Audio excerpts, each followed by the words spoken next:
Leitura do livro Foco, a atenção e seu papel fundamental para o sucesso. Autor Daniel Goleman. Tradução Cássia Zanon. Leitura de Guilherme Farsoni. Parte 5, Prática Inteligente. Capítulo 15. O mito das 10.000 horas. A Iditarod deve ser a corrida mais cansativa do mundo. Trenós de cães competem ao longo de um percurso de mais de 1.700 km de gelo ártico, correndo por mais de uma semana. Normalmente os cães e o condutor andam um dia todo e descansam à noite, ou andam uma noite toda e descansam durante o dia. Susan Butcher reinventou a Iditarod ao correr e descansar alternadamente por períodos de 4 a 6 horas noite e dia, em vez de fazer períodos de 12 horas correndo e 12 de descanso. Foi uma inovação arriscada. Para começar, lhe dava menos chances de dormir. Enquanto os cães dormiam, teriam de se preparar para o próximo trecho, mas ela e seus cães haviam treinado dessa forma e, desde a primeira tentativa, Butcher soube, no fundo do seu coração, que esse regime de corrida poderia funcionar. Butcher acabou vencendo a Iditarod 4 vezes. Ela morreu de leucemia, doença que havia matado seu irmão na infância, uma década depois de seus tempos de corrida. Em sua homenagem, o estado do Alasca proclamou o primeiro dia da Iditarod como sendo o dia Susan Butcher. Técnica em veterinária, Butcher foi líder no tratamento humano e cuidadoso de seus cães, cuidando deles ao longo de todo o ano e fazendo do treinamento para as corridas o padrão, não a exceção. Ela era bastante sintonizada com os limites biológicos do que seus cães e seu próprio corpo podiam suportar. O tratamento inadequado dos cães tem sido o maior motivo de críticas à corrida. Butcher treinava seus cães tanto quanto um maratonista se prepara para uma corrida, sabendo que o resto é tão importante como correr. Para Susan, o cuidado com os cães era a prioridade número 1, seu marido David Monson me contou. Ela via seus cães como atletas profissionais o ano todo, dando a eles cuidado veterinário, treinamento e nutrição de mais alta qualidade. Havia também sua preparação pessoal. A maioria das pessoas não pode imaginar a complexidade de enfrentar uma expedição de 1.700 km no gelo e na neve, que pode durar até 14 dias. Monson me disse. A temperatura varia de 5 graus positivos a 50 negativos, estando à mercê de nevascas. É preciso levar kits para concertos, além de comida e remédios para si e para os cães, e tomar as decisões estratégicas corretas. É como se preparar para uma expedição ao topo do Everest. Por exemplo, há de 145 a 160 km entre um ponto de controle e outro em que há comida e suprimentos armazenados para a etapa seguinte, e é preciso levar meio quilo de ração para cada cachorro todos os dias. Porém, se no trecho seguinte houver uma nevasca, você precisará de comida extra e abrigo para os cães, e isso representa mais peso. Butcher precisava tomar essas decisões estratégicas além de se manter vigilante e atenta, tendo dormido apenas 1 ou 2 horas por dia. Enquanto os cães descansavam ao mesmo tempo que corriam, durante seus intervalos, ela se ocupava de alimentar e cuidar dos cães e de si mesma, além de fazer quaisquer consertos necessários. Manter a atenção durante um período altamente exaustivo e estressante significa ter de ser metódico e experiente, para que sejam tomadas as decisões corretas, mesmo sob pressão, diz Monson. Ela passava horas e horas ajustando suas habilidades ao trenó, estudando as sutilezas da neve e do gelo e se conectando com seus cães, mas era o autocontrole a característica mais proeminente em seu regime de treinamento. Ela realmente conseguia se focar, disse Joe Runyan, outro corredor de Iditarod, e era isso que a tornava tão boa no esporte.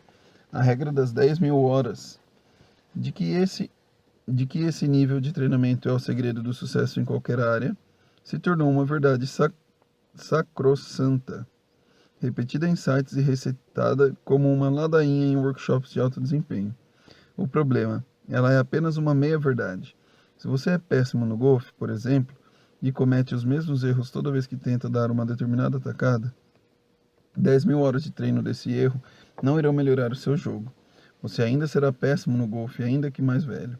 Ninguém menos do que o especialista Anders Ericsson, psicólogo da Universidade Estadual da Flórida, que se dedicou a investigar o grau de perícia adquirida depois da aplicação da regra das 10.000 horas, me disse: ninguém se beneficia da repetição mecânica, mas sim de ajustar a sua execução várias vezes, até chegar mais próximo do seu objetivo. Você precisa regular o sistema e forçá-lo, ele acrescenta. abrindo espaço para mais erros no começo, aumentando seus limites. Com exceção de esportes como basquete e futebol americano, que se beneficiam de traços físicos como peso e altura, Erickson diz que quase qualquer um consegue atingir os mais altos níveis de desempenho se praticar de forma inteligente. No começo, corredores de Iditarod descartavam as chances de Susan Butcher algum dia vencer a corrida. Naquele tempo, David Monson recorda, a Iditarod era considerada um esporte adequado apenas para homens do estilo cowboy, duros na queda. Apenas valentões o praticavam. Outros corredores diziam que Susan jamais conseguiria vencer. Ela tratava os cães como bebês. Então, quando ela começou a vencer um ano depois do outro, as pessoas se deram conta de que seus cães estavam mais aptos do que os outros para os rigores da corrida. Isso mudou fundamentalmente a forma como os corredores se preparam e disputam a corrida hoje. Erickson argumenta que o segredo da vitória é o treino deliberado, em que um treinador especialista, essencialmente o que Susan Butcher era para seus cães, o guia através de um treinamento bem planejado ao longo de meses ou anos, e você se dedica com concentração total. Horas e horas de treino são necessárias para um excelente desempenho, mas não são suficientes. O modo como especialistas de qualquer área usam a atenção durante o treino faz uma diferença fundamental. Por exemplo, em seu bastante citado estudo de violinistas, o que mostrou que o melhor de todos havia ensaiado mais de 10.000 horas, Erickson descobriu que os especialistas o faziam totalmente concentrados em melhorar um aspecto particular de sua performance identificado por um mestre.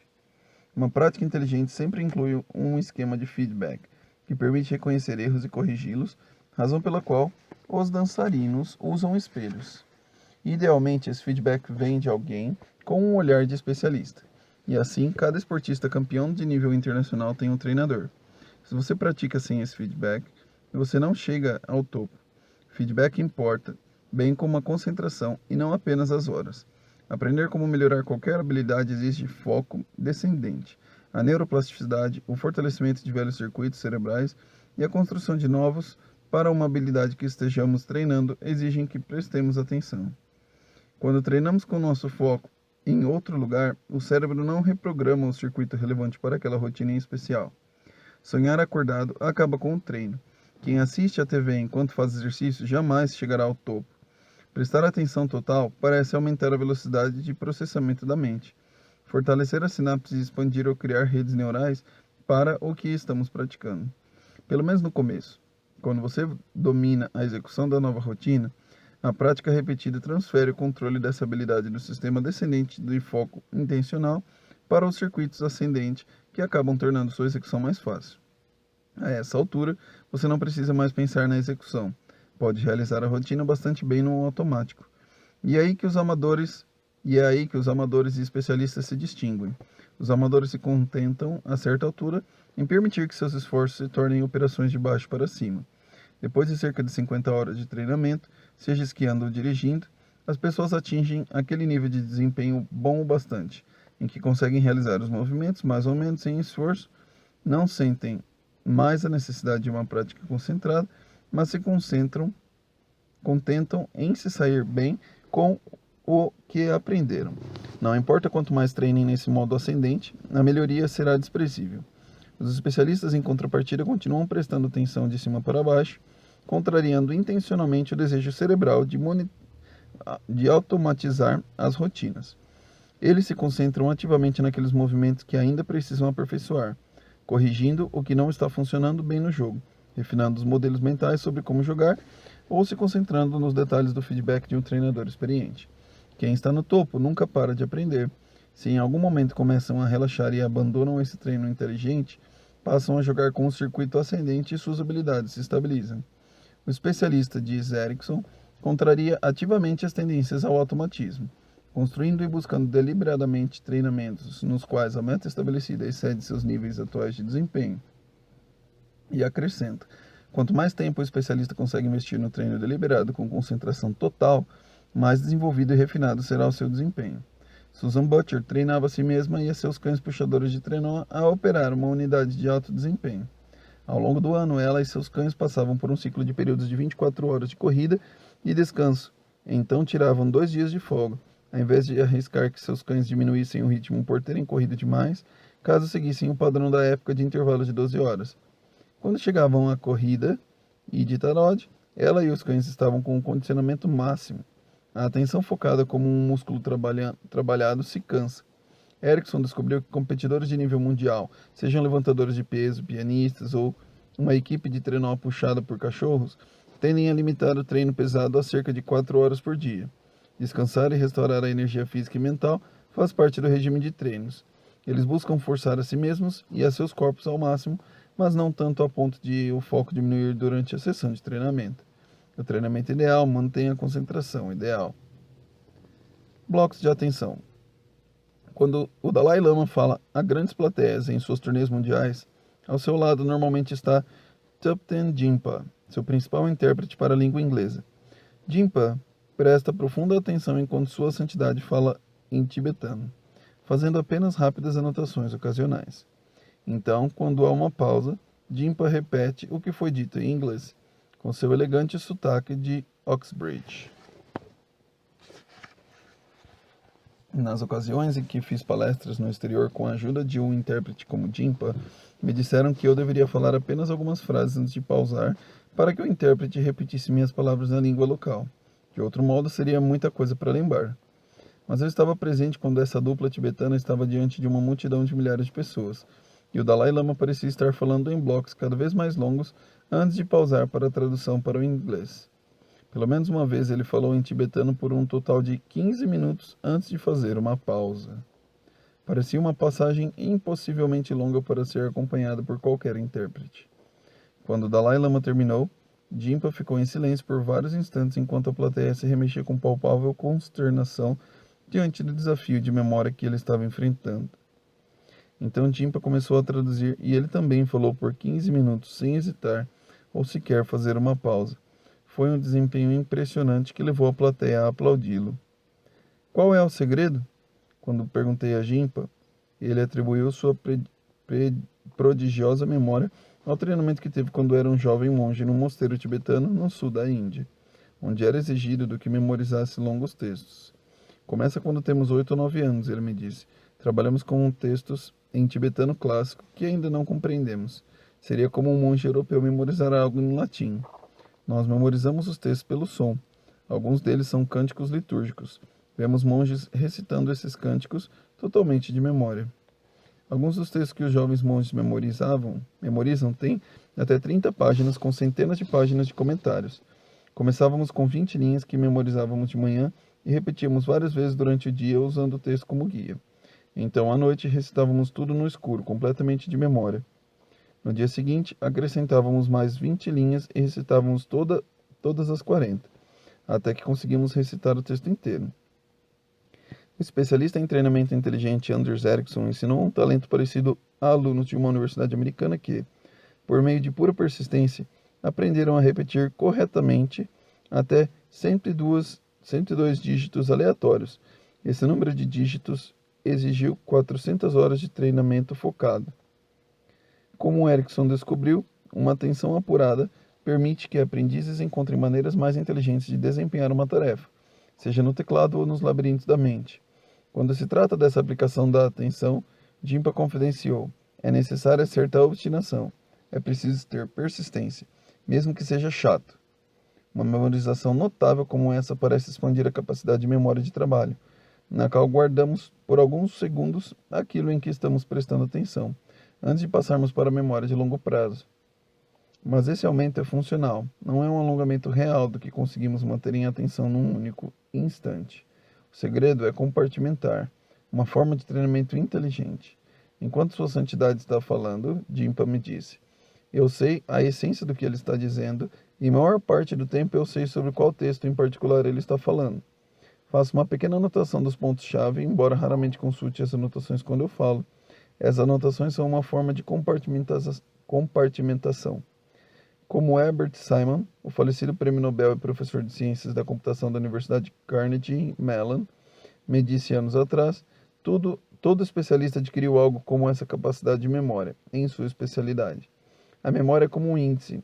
Se os especialistas têm aproximadamente 50 mil blocos de unidades familiares de informações que reconhecem.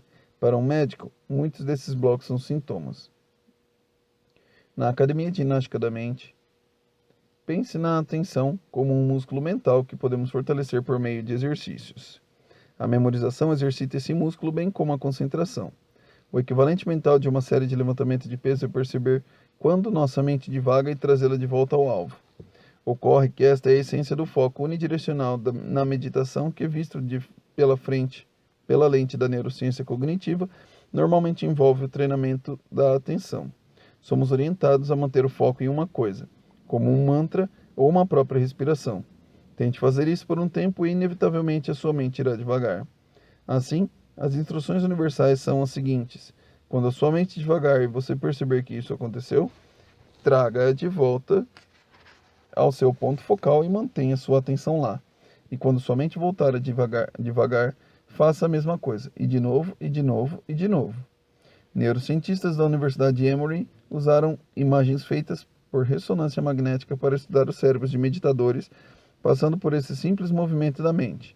Há 4 passos nesse ciclo cognitivo. A mente divaga, você percebe que ela está divagando, você transfere a atenção para a respiração e você a mantém lá. Durante a divagação da mente, o cérebro ativa os circuitos mediais habituais.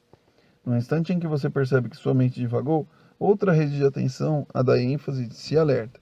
E quando você muda o foco novamente para a respiração e o mantém lá, circuitos de controle cognitivo pré-frontais assumem o comando. Como em qualquer exercício, quanto mais repetições são feitas, mais forte fica o músculo. Um estudo descobriu que pessoas com experiência em meditação eram capazes de desativar seus circuitos mediais mais rapidamente após notar a divagação mental. Uma vez que seus pensamentos se tornam menos grudentes com a prática, fica mais fácil abandoná-los e retornar à respiração. Foi detectada uma maior conectividade neural entre a região mental da divagação e aquelas que desligam a atenção. A conectividade aumentada no cérebro de pessoas que meditam há muito tempo, sugere o estudo, é análoga aos peitorais trabalhados dos levantadores de peso que participam de competições. Quem faz musculação sabe que não ficará com uma barriga tanquinho levantando pesos livremente. É preciso fazer um esforço determinado para trabalhar os músculos relevantes. Músculos específicos respondem a regimes de treinamento particulares. O mesmo ocorre com o treinamento da atenção. A concentração em um ponto é formador básico da atenção, mas essa capacidade pode ser aplicada de muitas maneiras diferentes. Na academia de ginástica mental, como em qualquer treinamento físico, as especialidades do treino fazem toda a diferença. Enfatize o positivo. Larry David, criador das séries de sucesso Seinfeld e Curb Your Enthusiasm, é do Brooklyn, mas viveu a maior parte da vida em Los Angeles. Numa rara estada em Manhattan para filmar episódios de Curb, em que interpreta ele mesmo, David foi ver um jogo no Yankee Stadium. Durante uma pausa do jogo, as câmeras exibiram sua imagem nos telões gigantescos. Todo o estádio se levantou para aplaudi-lo. Mas quando David estava indo embora, mais tarde naquela noite, no estacionamento, alguém colocou o corpo para fora de um carro que passava e gritou: "Larry, você é um imbecil!" No caminho para casa, Larry David ficou obcecado com aquele único encontro. Quem é aquele cara? O que foi aquilo? Quem faria isso? Por que dizer uma coisa daquelas? Foi como se todos aqueles 50.000 fãs carinhosos não existissem. Apenas aquele único cara. A negatividade nos foca numa faixa estreita, no que está nos incomodando. Uma regra geral de terapia cognitiva sustenta que focar nas experiências negativas é uma receita para a depressão. Um tratamento desses teria estimulado alguém como Larry David a desviar o pensamento para as boas sensações que teve quando a multidão enlouqueceu por ele e manter o foco nisso. Emoções positivas ampliam nosso raio de atenção. Ficamos livres para observar tudo. De fato, usando a positividade, nossas percepções se transformam, como diz a psicóloga Barbara Fredrickson, que estuda sentimentos positivos e seus efeitos. Quando estamos nos sentindo bem, nossa consciência se expande do foco normalmente concentrado no eu para um foco mais inclusivo e afetuoso, no nós. Focar nas coisas negativas ou nas positivas funciona como uma alavanca para determinarmos como nosso cérebro opera. Richard Davidson descobriu que quando estamos num ânimo otimista e energizado, a área pré-frontal esquerda do nosso cérebro é ativada. A área esquerda também abriga um circuito que nos lembra de como nos sentimos bem quando finalmente alcançamos um objetivo buscado há muito tempo. Isso ajuda a manter um aluno de graduação trabalhando arduamente numa monografia intimidadora. No nível neural, o pensamento positivo reflete por quanto tempo conseguimos manter essa perspectiva. Uma medida prática, por exemplo, avalia por quanto tempo as pessoas mantêm um sorriso depois de ver alguém ajudando uma pessoa com problemas ou depois de assistir a um bebê aprendendo a caminhar. Essa perspectiva ensolarada aparece na atitude de acreditar que mudar para uma nova cidade ou conhecer novas pessoas abre possibilidades emocionantes. Lugares maravilhosos para conhecer novos amigos, ao invés de ser um passo assustador. Quando a vida nos traz um momento positivo surpreendente, como uma boa conversa, a sensação positiva que ele provoca dura muito tempo. Como seria de esperar, pessoas que veem a vida por esse prisma se focam nos raios de sol, não apenas nas nuvens. O oposto, o cinismo, gera pessimismo. Não apenas o foco na nuvem, mas a convicção de que há nuvens ainda mais escuras se escondendo por trás daquela. Tudo depende no que focamos, no único fã desagradável ou nos 50 mil que aplaudiram. Em parte, o pensamento positivo reflete os circuitos cerebrais de recompensa em ação. Quando estamos felizes, o núcleo accumbente, uma região junto ao estriado ventral no meio do cérebro, é ativado. Essa região parece vital para a motivação e para a sensação de que o que estamos fazendo é recompensador. Ricos em dopamina, esses circuitos são os condutores dos sentimentos positivos, da luta pelos objetivos e dos desejos. Isso se combina com os opiáceos endógenos do cérebro, os opiatos próprios do cérebro, que incluem as endorfinas, os neurotransmissores dos corredores. A dopamina pode alimentar nossa motivação e persistência, enquanto os opiatos conferem a elas uma sensação de prazer. Esses circuitos permanecem ativos enquanto nos mantemos positivos. Num estudo revelador comparando pessoas deprimidas com voluntários saudáveis, Davidson descobriu que, depois de ver uma cena feliz, os deprimidos não conseguem manter os sentimentos positivos resultantes. Seus circuitos de recompensa desligavam muito antes. Nossa área executiva pode disparar esse circuito, nos tornando melhor em manter sentimentos positivos e em seguir em frente apesar de problemas, ou simplesmente trabalhando por um objetivo que nos faça sorrir quando pensamos como será quando o atingirmos. E o pensamento positivo, por sua vez, traz grandes benefícios ao desempenho, nos energizando para que consigamos nos focar melhor, pensar com mais flexibilidade e perseverar. Eis uma questão: se tudo funcionasse perfeitamente na sua vida, o que você estaria fazendo em 10 anos? Essa pergunta nos convida a sonhar um pouco, a pensar o que realmente é importante para nós e como isso pode guiar as nossas vidas. Falar sobre nossos sonhos e objetivos positivos ativa centros cerebrais que nos abrem para novas possibilidades. Mas se mudamos a conversa para o que deveríamos fazer para nos consertarmos, nos fechamos, diz Richard Boyatzis, psicólogo da Escola de Administração Weatherhead da Universidade de Case Western Reserve, meu amigo e colega desde que nos conhecemos na graduação. A fim de explorar esses efeitos contrastantes no treinamento pessoal, Boyatzis e colegas examinaram os cérebros de estudantes universitários sendo entrevistados. Para alguns, a entrevista se focou em pontos positivos, como essa pergunta sobre o que gostariam de estar fazendo em 10 anos e o que esperavam conquistar com os anos de faculdade. Os exames cerebrais revelaram que, durante as entrevistas com foco positivo, houve mais atividade no circuito de recompensa do cérebro e nas áreas de bons sentimentos e lembranças felizes. Pense nisso como uma assinatura neural da abertura que sentimos quando somos inspirados por uma visão. Para outros, o foco foi mais negativo. O quão exigente eles consideravam ser seus compromissos de aula e deveres, as dificuldades de fazer amigos e os medos em relação ao desempenho escolar. Enquanto os estudantes penavam com as perguntas mais negativas, eram ativadas áreas do cérebro que geravam ansiedade, conflito mental e tristeza. Boyatzis argumenta que um foco nos nossos pontos fortes nos incentiva a seguir rumo a um futuro desejado e estimula a abertura a novas ideias, pessoas e planos. Por outro lado, dirigir a atenção às nossas fraquezas provoca um senso defensivo de obrigação e culpa, nos fechando para o mundo. A lente positiva mantém a alegria no treinamento e na aprendizagem, motivo pelo qual até mesmo os atletas e artistas mais experientes ainda gostam de ensaiar seus movimentos. Precisamos do foco negativo para sobreviver, mas de um foco positivo para prosperar, diz Boyatzis. Precisamos dos dois tipos de foco, mas na proporção certa. Seria bom se essa proporção pendesse muito mais para o positivo do que o negativo, à luz do que é conhecido como efeito Losada, em homenagem a Marcial Lousada, psicólogo organizacional que estudou as emoções de equipes comerciais de alto desempenho.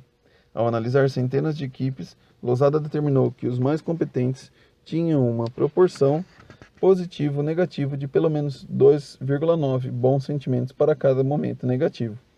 Há um limite máximo para a positividade acima de uma razão Losada de cerca de 11/1. As equipes aparentemente ficam eufóricas demais para serem competentes. A mesma faixa de proporção se aplica para as pessoas que prosperam na vida. Segundo uma pesquisa realizada por Barbara Fredrickson, psicóloga da Universidade da Carolina do Norte e ex-pesquisadora da equipe de Losada, Boyatzis defende que esse viés de positividade também se aplica ao treinamento pessoal, seja por um professor, pai, chefe ou um coach executivo. Uma conversa que começa com os sonhos e as esperanças de alguém pode levar a um caminho de aprendizado. Uma série de atividades prazerosas levanta aquela visão. Essa conversa pode extrair alguns objetivos concretos da visão geral e depois olhar para o que é necessário para alcançar esses objetivos. E em quais capacidades podemos querer trabalhar a fim de melhorar com o objetivo de chegar lá. Isso contrasta com uma abordagem mais comum que se foca nas fraquezas da pessoa, quer sejam notas ruins ou deixar de atingir metas trimestrais, e o que fazer para remediá-las. A conversa se concentra no que está errado conosco, nossos fracassos e no que precisamos fazer para nos consertar, e todos os sentimentos de culpa, medo e outros do gênero que nos acompanham. Uma das piores versões dessa abordagem ocorre quando os pais punem um filho por tirar notas ruins até que ele melhore. A ansiedade de ser castigado acaba por efetivamente prejudicar o córtex pré-frontal da criança, enquanto ela tenta se concentrar e aprender, criando ainda mais impedimentos para a melhora. Nos cursos que leciona na CASE para alunos de MBA e executivos de nível intermediário, Boyatzis tem aplicado há muitos anos a técnica de treinamento que prioriza os sonhos. É certo que os sonhos sozinhos não são o bastante. É preciso praticar um novo comportamento a cada oportunidade que se apresente naturalmente. Num determinado dia, isso pode significar algo entre nenhuma e uma dúzia de chances de experimentar a rotina que você esteja tentando dominar a caminho do seu sonho. Esses momentos fazem a diferença. Um gerente aluno de um MBA executivo queria construir relacionamentos melhores. Ele tinha formação em engenharia. Boyatzis me contou. Quando lhe dávamos uma tarefa, tudo que ele via era a tarefa, não as pessoas com quem trabalhava para executá-la. Assim, seu plano de aprendizagem se tornou passar tempo pensando em como o outro se sente. Para contar com ocasiões regulares de baixo risco para essa prática fora do ambiente de trabalho e dos hábitos que ele tinha lá, ele ajudou a treinar o time de futebol do filho e tentou se focar nos sentimentos de jogadores enquanto os treinava. Outro executivo começou a dar aulas de reforço com o mesmo objetivo de aprendizado, ensinando como voluntário de uma escola de ensino médio num bairro pobre. Boyatzis conta que ele usou essa oportunidade para ajudar a si mesmo a aprender a se conectar com o outro e a ser mais gentil ao ajudar outras pessoas. Um novo hábito que acabou levando para o ambiente de trabalho também. Ele gostou tanto de dar aulas de reforço que se inscreveu para vários outros semestres. Para obter dados sobre a efetividade do método, Boyatzis faz avaliações sistemáticas dos alunos do curso. Colegas de trabalho ou outras pessoas que os conhecem bem avaliam anonimamente os alunos em dezenas de comportamentos específicos que exibem uma ou outra competência de inteligência típica de pessoas de alto desempenho. Por exemplo, compreende os outros ouvindo atentamente.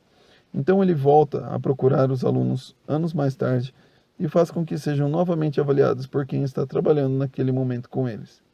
Até agora, realizamos 26 estudos longitudinais separados, indo atrás das pessoas onde quer que elas estejam trabalhando. Boyatzis me contou. Descobrimos que as melhorias que os alunos fizeram na primeira rodada se mantêm até 7 anos depois. Quer estejamos tentando aperfeiçoar uma habilidade esportiva ou musical, aumentar nossa capacidade de memória ou de ouvir melhor, os elementos centrais do treinamento inteligente são os mesmos. Idealmente, uma poderosa combinação de alegria, tática inteligente e foco total. Conforme exploramos as 3 variedades de foco, também falamos sobre formas de aprimorar cada uma delas. O treinamento inteligente atinge a um nível mais fundamental, cultivando as bases da atenção sobre as quais o foco triplo é construído.